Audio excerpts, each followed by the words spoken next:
Você já ouviu alguém dizer que a história do Brasil é uma tragédia? Que o país deu tudo errado? Que poderíamos ser como os Estados Unidos ou a Europa? Pois é, essa é uma fala comum. Mas e se eu te dissesse que a história do Brasil poderia ter sido muito pior? Hoje, aqui na Nova Instituto Manchinha, vamos te mostrar um exemplo chocante, a história do México. Você vai entender que, apesar de todos os nossos problemas, o Brasil até que se saiu bem quando comparado aos nossos vizinhos da América Latina. Então se ajeita na cadeira, já deixa o like, se inscreve no canal e vem comigo nessa jornada histórica cheia de guerras civis, invasões, impérios fracassados e golpes de Estado. Vamos começar pelo começo. A independência do México, assim como a de muitos países da América Latina, foi um banho de sangue. Enquanto a independência do Brasil foi relativamente pacífica, com um grito às margens do Ipiranga e um processo negociado, a do México durou 11 anos e deixou mais de 300 mil mortos. Sim, você ouviu certo, 11 anos de guerra, sangue, instabilidade, destruição.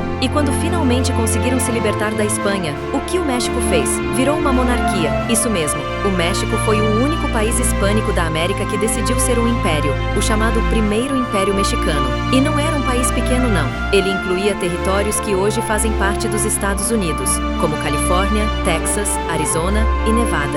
E ainda controlava quase toda a América Central. Poderia ter sido uma superpotência, certo? Errado. O império foi um desastre absoluto. Com apenas um ano de existência, o império já começou a ruir. A América Central declarou independência e o próprio imperador foi forçado a renunciar. Em menos de 2 anos, o império acabou. E a bagunça só começou aí. Depois disso, o México entrou em uma sequência de crises que pareceriam um roteiro de filme distópico. Tentativas de reconquista pelos espanhóis, a abolição da escravidão, o que irritou profundamente os colonos escravistas do Texas. Resultado, o Texas declarou independência e depois se uniu aos Estados Unidos, que ainda mantinham a escravidão. E como se não bastasse, os Estados Unidos invadiram o México. E após a Guerra México-Americana, o país perdeu metade do seu território original. Isso mesmo, metade. Imagina o Brasil perdendo tudo ao sul de Minas Gerais ou metade da Amazônia? Com o país em ruínas, o México recorreu a empréstimos internacionais para tentar se reconstruir. Um desses empréstimos foi com a França, mas adivinha só? O México não conseguiu pagar. E o que a França fez? Invadiu o país. Derrubaram o governo mexicano e impuseram um novo imperador, Maximiliano de Habsburgo, um austríaco. O México se tornou novamente uma monarquia, agora fantoche do Império Francês. Mais uma vez, a população se rebelou. Uma nova guerra civil começou. Desta vez, republicanos apoiados pelos irmãos Nassau-Wears lutaram contra os monarquistas apoiados pela França. E os republicanos venceram. O México voltou a ser uma república, mas a economia estava destruída. A instabilidade mais forte do que nunca. Logo após a Guerra Civil, o México entrou em uma nova fase. A ditadura de Porfírio Díaz, que governou por mais de 30 anos com mão de ferro. Esse período trouxe algum crescimento econômico? Simulation, mas à custa de repressão, fraude eleitoral e um fosso enorme entre ricos e pobres.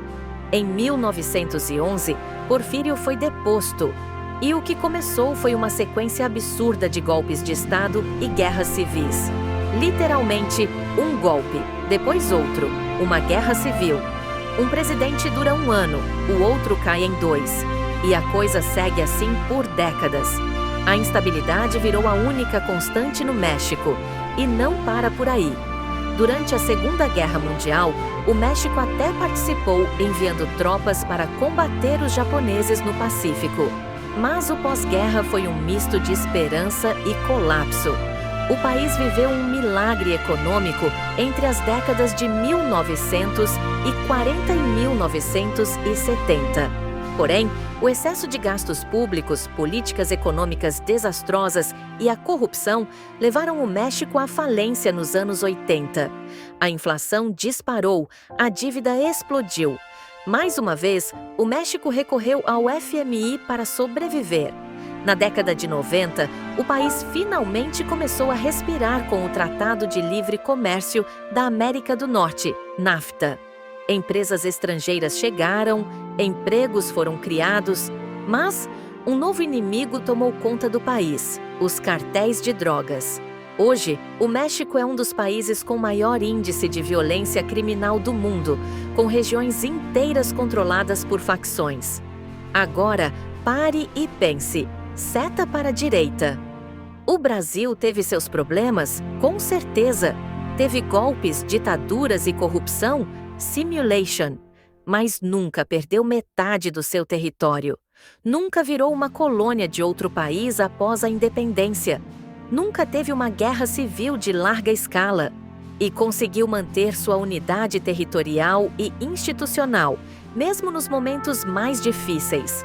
Por isso, antes de dizer que a história do Brasil foi um desastre, vale olhar para o lado. O México nos mostra como a história poderia ter sido muito, muito pior.